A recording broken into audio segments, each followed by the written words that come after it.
welcome to your favourite teacher.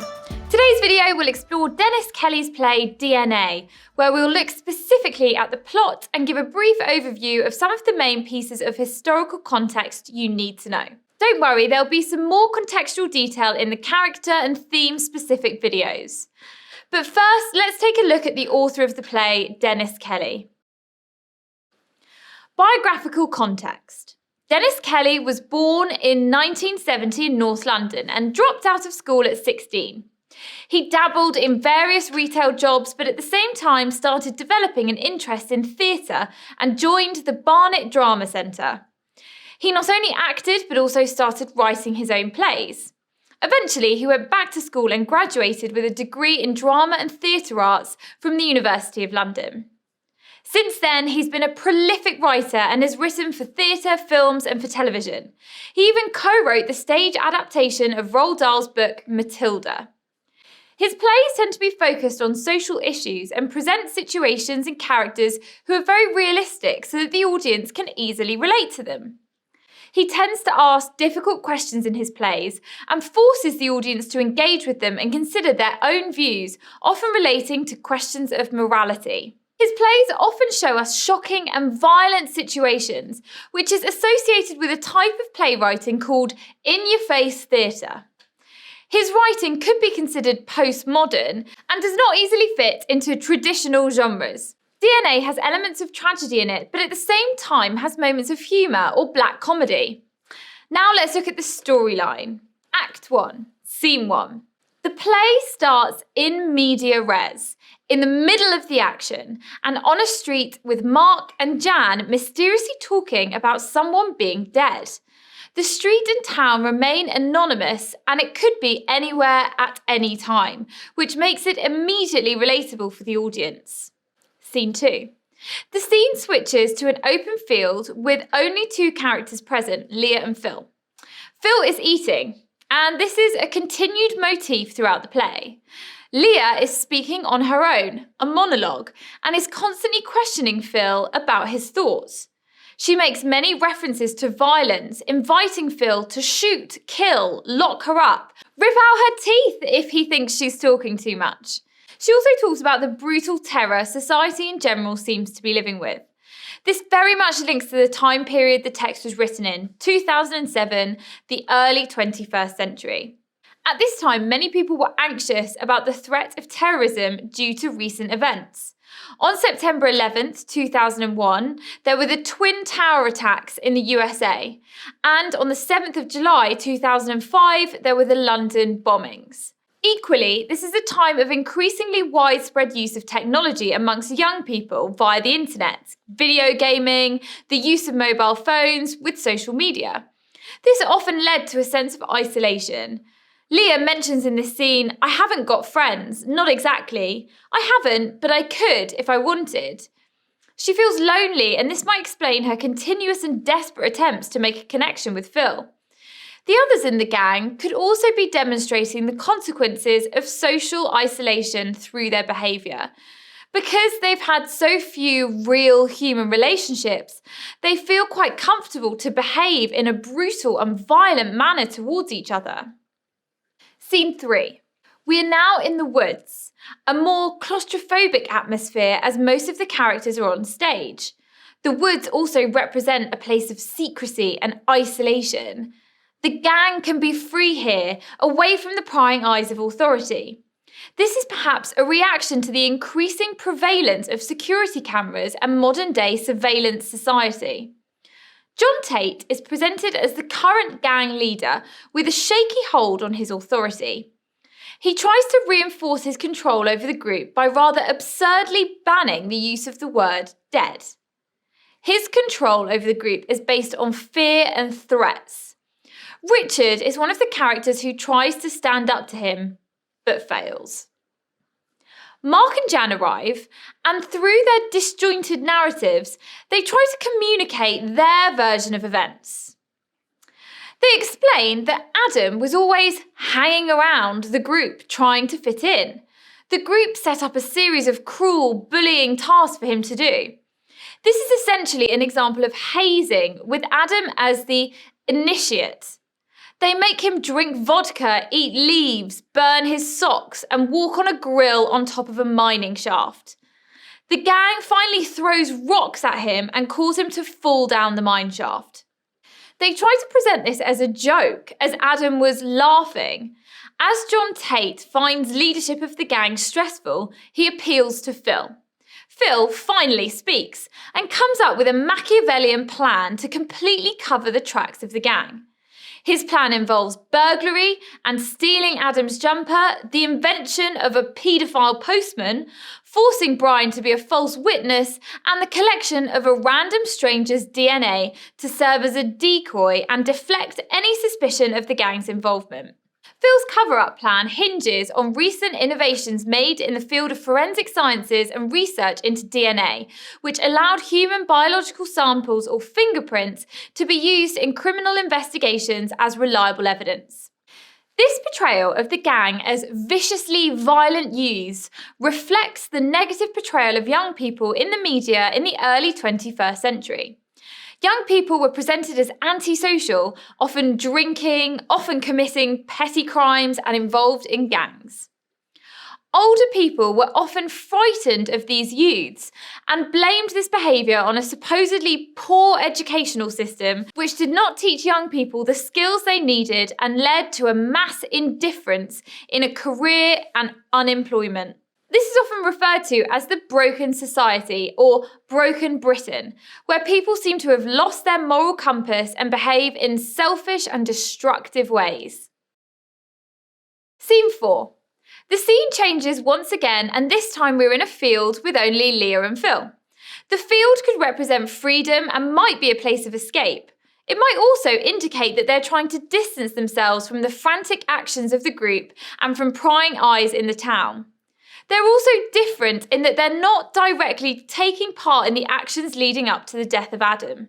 Leah, as is usual in these field scenes, dominates the conversation exclusively with her one-sided dialogue and commentary of the events happening within the gang.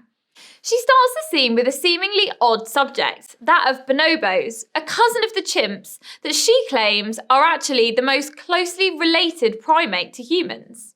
She mentions that chimps are vicious and highly competitive to the point that they kill and sometimes torture each other to find a better position within the social structure. This could be an allusion to the potential violent and bestial nature of humans, as seen in the play through the examples of bullying Adam. The way she talks about links between primates and humans is partly due to the increasing knowledge at that time of the Human Genome Project, which gave scientists the ability to explore human DNA and make comparisons to other species. She also brings up the fact that the bonobos lead highly active and varied sexual lives, perhaps linking to her own sexual attraction to Phil. Throughout all of this highly excitable monologue, Phil remains emotionally distant and indifferent, his only interest being in consuming a bag of crisps. Come on, Phil. Perhaps in reaction to his indifference, Leah tries to strangle herself, without success and without achieving the desired reaction from Phil. The scene ends with Leah performing the role of the tragic chorus, whose role is to remind the audience of main ideas and events taking place. She states what should be fairly obvious to the audience, that the gang are in deep trouble. Act 2, Scene 1. Act 2 opens on a nameless street of a nameless city with the same characters that opened Act 1, Mark and Jan. They again have a rather disjointed and mysterious conversation, and the audience eventually understand that somebody significant is not going to the police station. This is later revealed to be Brian, who was supposed to go to the police station to be a false witness as instructed by Phil. Scene 2 is back to Leah and Phil in their out-of-the-way field. Leah, as usual, is trying to gain Phil's attention. She questions the nature of happiness and reflects that it's unrealistic to be happy in today's angst-ridden society where the threats of nuclear meltdown or global warming are constantly looming. She's very much voicing the widespread social anxiety of her time regarding environmental issues and the destructive impact humans have on the planet. She contemplates the precious beauty and fragility of reality, her happy memory of a sunset, and then abruptly changes the topic to her senseless murder of her pet, Jerry, who she brutally killed with a screwdriver. This links her to the violent behaviour of the gang and perhaps the endemic violence which is so prevalent in modern-day urban centres. Her final comment is about the gang and how everyone seems to have found a degree of happiness in their need to work together for a particular purpose, that of covering up their involvement in Adam's death. Scene 3 takes place in the woods and a sense of hysteria dominates as Phil's plan has gone badly wrong thanks to Kathy, who used her initiative to actually find a real man that fitted the description of the imaginary postman with the bad teeth that Phil had come up with. This was supposed to be the man who kidnapped Adam. Kathy got the DNA evidence from this man onto Adam's jumper, and then the police are now using it as incriminating evidence. Kathy and the group have effectively framed an innocent man. Danny, a minor gang member, is increasingly concerned about how he will get the necessary references to get into dental college. Kathy is elated that she's going to be on the telly, and she's excited by the idea that she might become famous and even make money out of her role in the story. Brian enters a state of near mental breakdown, constantly crying because of the stress being put on him. He does not want to go to the police to identify the innocent man as the man who supposedly kidnapped Adam. In one of the darkest and climactic moments of the play, Phil threatens Brian that he will be thrown down to his death along with Adam in the mine shaft if he refuses to follow instructions. Phil impassively eats a pie as the scene ends. Scene 4 is once again back to Leah and Phil in their field. Not surprisingly, as they spend a lot of time there, Leah feels as if she's experiencing a sense of déjà vu. She feels like she's caught in a meaningless cycle of repetition and doomed actions, and that all of humanity is experiencing a similar, meaningless existence. This very much links to the nihilistic outlook on life prevalent throughout the 20th and 21st century, where people struggle to find any meaning or goal to their lives. Throughout, Phil is completely indifferent to Leah's attempts to engage him in conversation. However, he surprisingly answers with the monosyllabic no when she makes one of her most powerful statements. If you change one thing, you can change the world. Do you believe that? Act 3, Scene 1. The act opens, as previous acts have, with a frantic conversation between Jan and Mark on a city street. They are very much the bearer of bad news in each opening scene, and this time is no exception. Ironically, the incredibly bad news is that Kathy discovered Adam to be alive. We're back in Phil and Leah's field in scene 2, which is semi-humorous, semi-philosophical scene, as is often the case with Leah's rants to a mute Phil. Phil's obsession with food and satisfying his animalistic desires are highlighted in his futile attempt to create the perfectly buttered and jam-spread waffle, which he obviously eagerly looks forward to eating, but is constantly prevented from doing so. This provides a bit of comic relief and contrasts with Leah's attempt to run away and go on a journey guided by a sense of fate directing her actions. She's desperately trying to gain Phil's attention, unsuccessfully.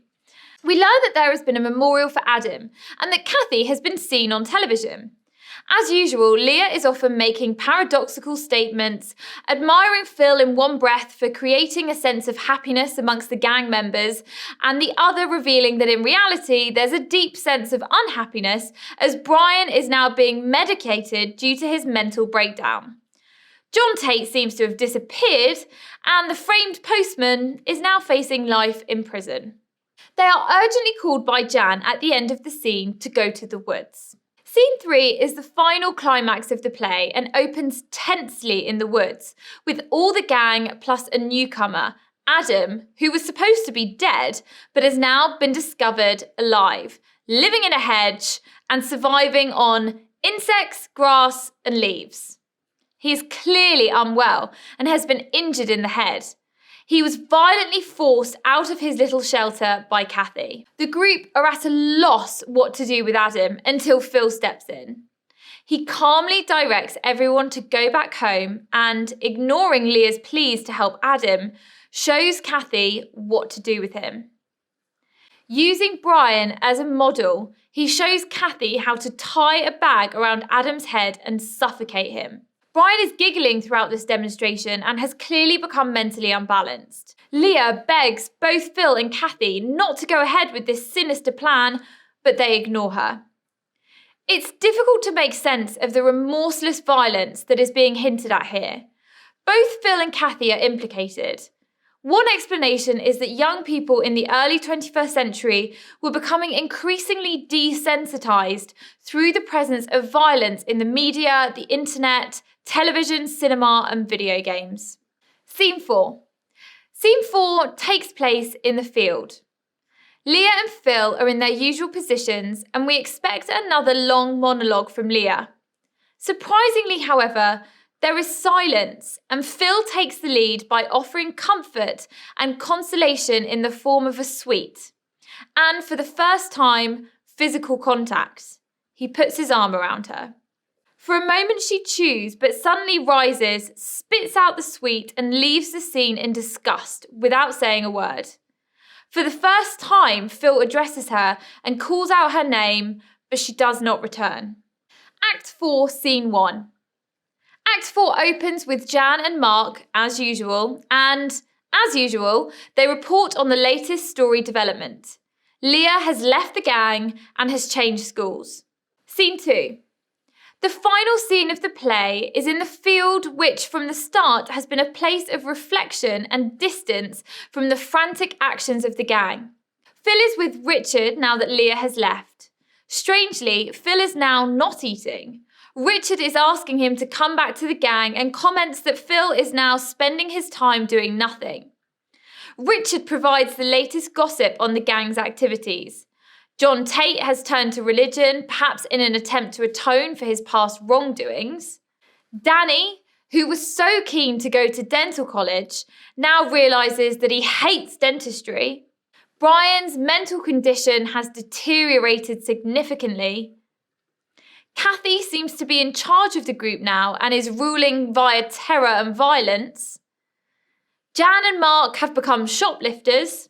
Richard replaces Leah in a way by providing a philosophical view of their actions.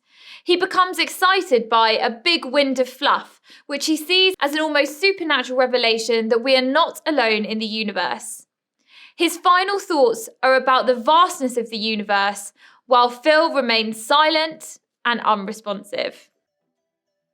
I'm Miss Meeks, and we've been looking at the plot and context of Kelly's DNA. Thanks for watching.